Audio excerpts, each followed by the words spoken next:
messieurs, et toute autre personne regardant cette vidéo, dans un premier temps, toujours plaisir, le petit chaton. Je l'aime tellement. Ce n'est pas réciproque, mais ce n'est pas grave. En tout cas, sachez qu'aujourd'hui, on n'est pas là pour parler de Zuko Tsukimi.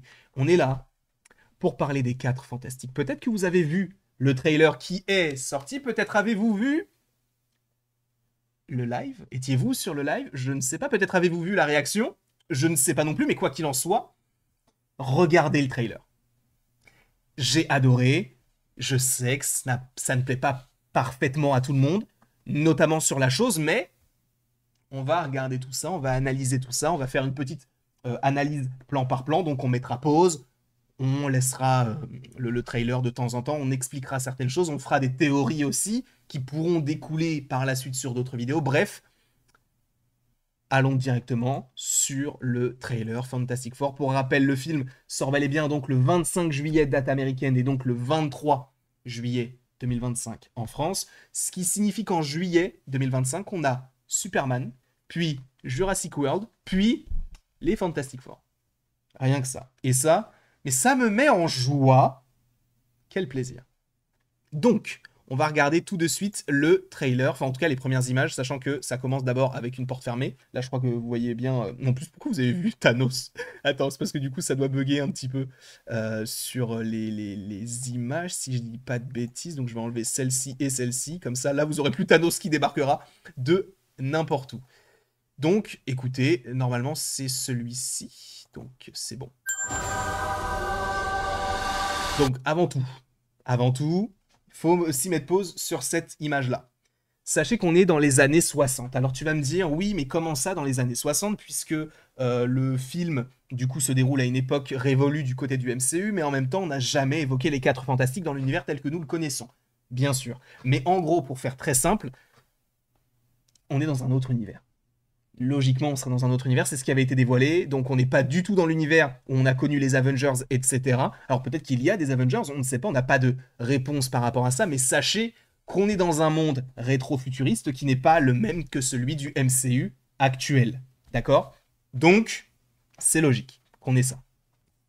Visuellement, évidemment, ça fait très art déco, ça fait très années 60, avec la longue cheminée, avec même comment on appelle ça, un mélange entre donc le rétro, les bâtiments classiques de New York, et aussi donc cette chose-là qui, je ne sais pas ce que c'est. Est-ce qu'on est d'accord? On dirait pas qu'on est sur un pic à brochette qui essaye de piquer une olive? On est d'accord que ça ressemble à ça? En tout cas, on est sur un autre monde, on est dans une autre réalité, sachez-le. Et donc là, supposément qu'on est donc dans le Baxter Building, donc le bâtiment des 4 Fantastiques. Welcome to the Baxter Building. Donc voilà, c'est elle qui le dit elle-même, donc c'est la femme invisible, donc bienvenue au Baxter Building, donc elle le dit à quelqu'un que je ne sais pas qui c'est, je ne le reconnais pas, mais en tout cas, bref, on est dans le Baxter Building. Il faut aussi regarder la coupe de Mister Fantastic. On voit que Pedro Pascal ici a des teintes grisonnantes, ce qui signifie qu'il a déjà ses pouvoirs, qu'il est déjà donc Mister Fantastic, ils ont déjà leurs pouvoirs. Ça paraît crédible, ça paraît logique. Donc là, bon, on met un point d'honneur au fait de faire un dîner de famille chaque semaine. C'est très famille, ça va être très famille. De toute manière, ils l'ont vendu comme ça, que ce soit la première fois où ils l'ont annoncé par Kevin Feige, ou même la fois où, juste avant, ils ont dévoilé le trailer. Ils ont dit, c'est la première famille de Marvel. Et là, c'est totalement le cas. Sunday at 7 on the dot, no matter what. Donc là, bref, c'est juste une scène qui t'introduit un peu les règles familiales. On voit que c'est un peu lui qui semble voilà, être très à cheval là-dessus, même si les dernières rumeurs parlent du fait que on verrait possiblement plus la femme invisible que Mister Fantastic. Après, encore une fois, je ne sais pas, ce ne sont que des rumeurs, je ne dis pas que c'est le cas, mais que cela pourrait être le cas. We're all here. Le petit logo Marvel Studios qui, d'ailleurs, on était sur un format... Alors, est-ce que c'était de la 4 tiers? Je crois que oui. On était sur un format 4 tiers, donc qui rappelle évidemment le format qu'on avait à l'époque sur les télés. Je dis on. Je ne suis pas né dans les années 60, mais voilà. En gros, ça fait référence à ce format-là, avec le logo Marvel Studios qui, lui aussi, rappelle quelque chose d'un petit peu rétro par rapport au logo très moderne que nous avons aujourd'hui. Et donc, on a ce changement de format. Donc là, on passe vraiment à du 16 neuvième ou du cinémascope. Pas du cinémascope, mais on a un autre format, en gros. On retrouve donc le bâtiment avec le pic à broche. Mais les gars, je crois vraiment que c'est une olive. Hein, puisque là, il y a un truc qu'on met sur les olives aussi, tu sais, quand t'es dans un cocktail. Enfin bref, on s'en fout. Là, ça a l'air d'être l'Empire State Building, mais je suis pas sûr. Donc là, évidemment, c'est le Baxter Building. Donc, ce grand bâtiment avec un grand 4 dessus. Très, très cool, très, très stylé. Moi, j'affectionne tout particulièrement ce design parce qu'encore une fois, on est clairement dans quelque chose de très... comment peut-on dire ça?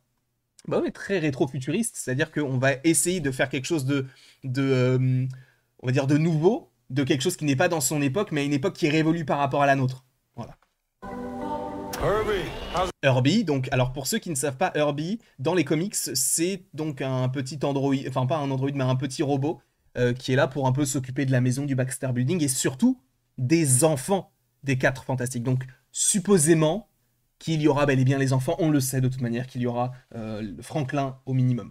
Donc comment va cette... Alors là, c'est là où ça peut commencer à faire un peu jaser, à faire un peu parler. C'est le design de la chose. Alors, on savait que la chose allait porter notamment une prothèse. Sachez qu'il a vraiment porté une prothèse parce qu'on l'avait vu notamment sur une scène où ils sont à la plage. Bon, en tout cas, tu vois qu'ils sont sur une plage. On voit l'acteur qui porte une sorte de bâton avec donc la silhouette de la chose.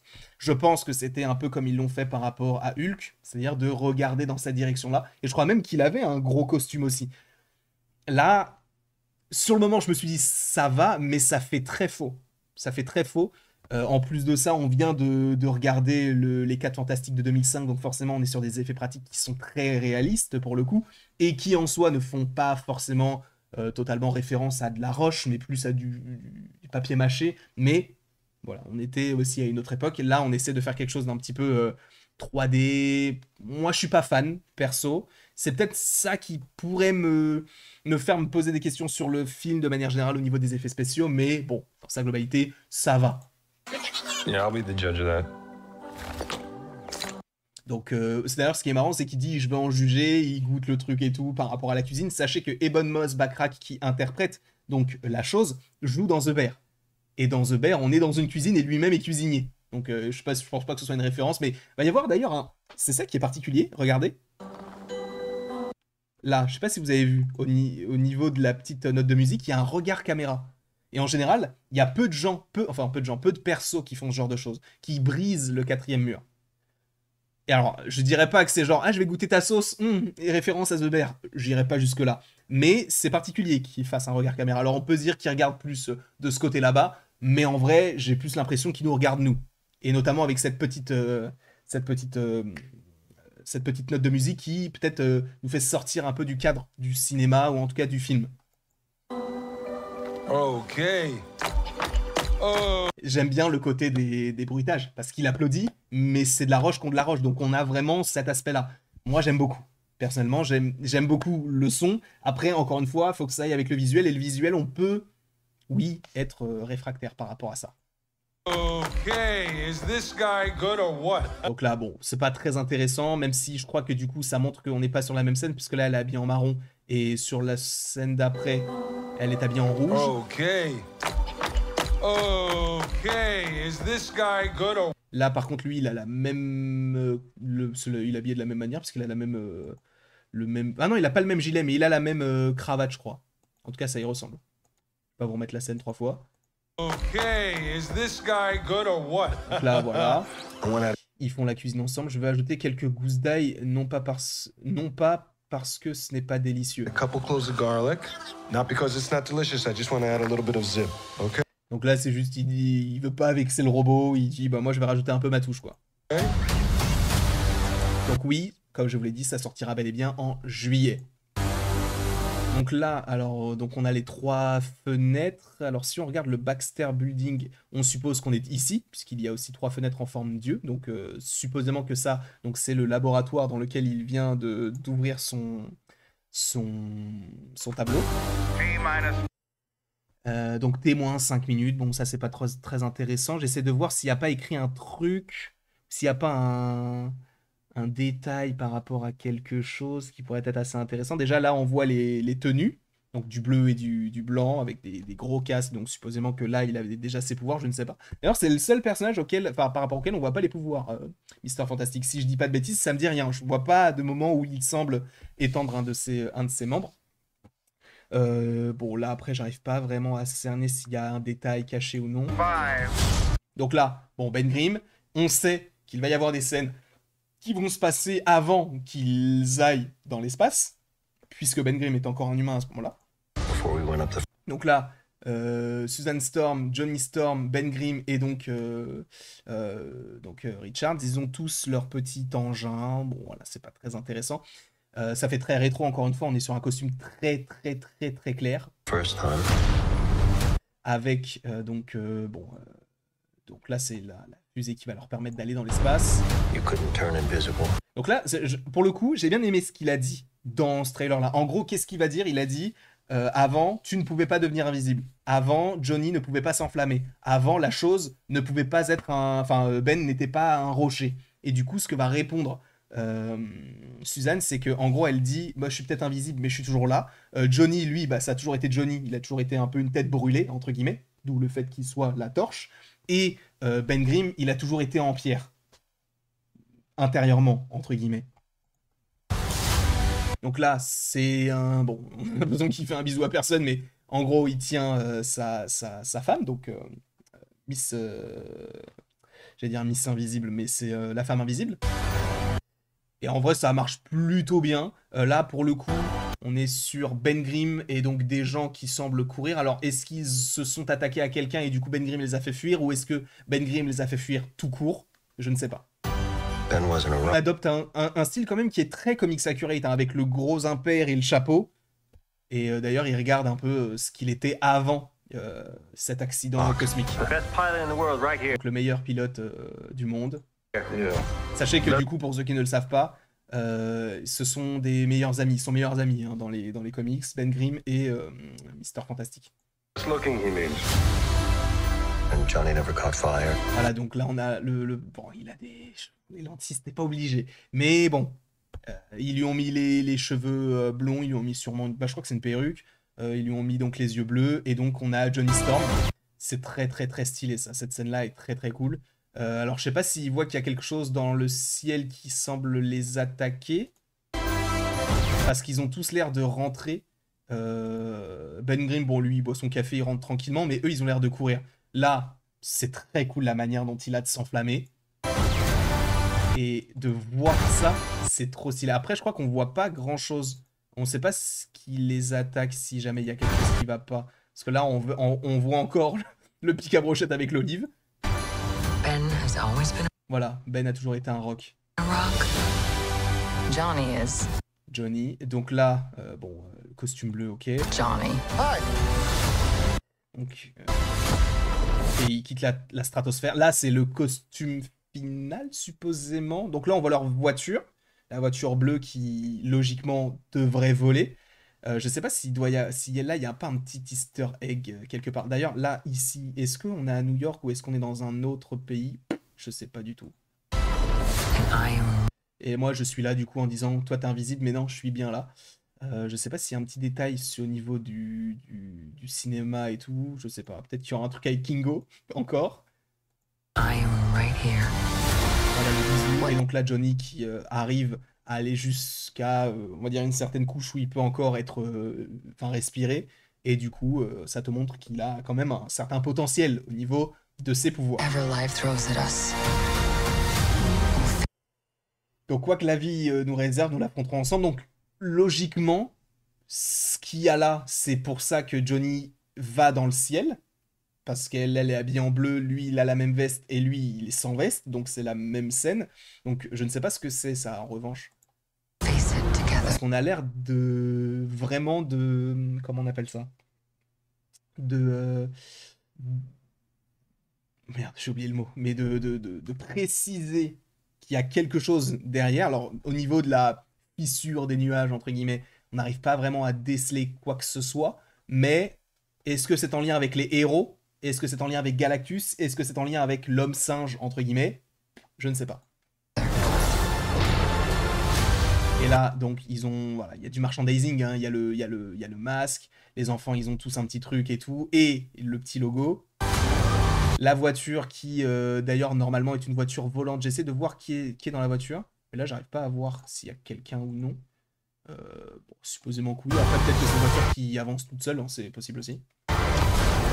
Et là, donc, je suis désolé, mais cette scène-là, la scène d'accompagnement... En plus, encore une fois, on est vraiment sur quelque chose de rétro-futuriste et tout, c'est très très stylé. Et la scène où on suit du coup Johnny voler, c'est trop stylé.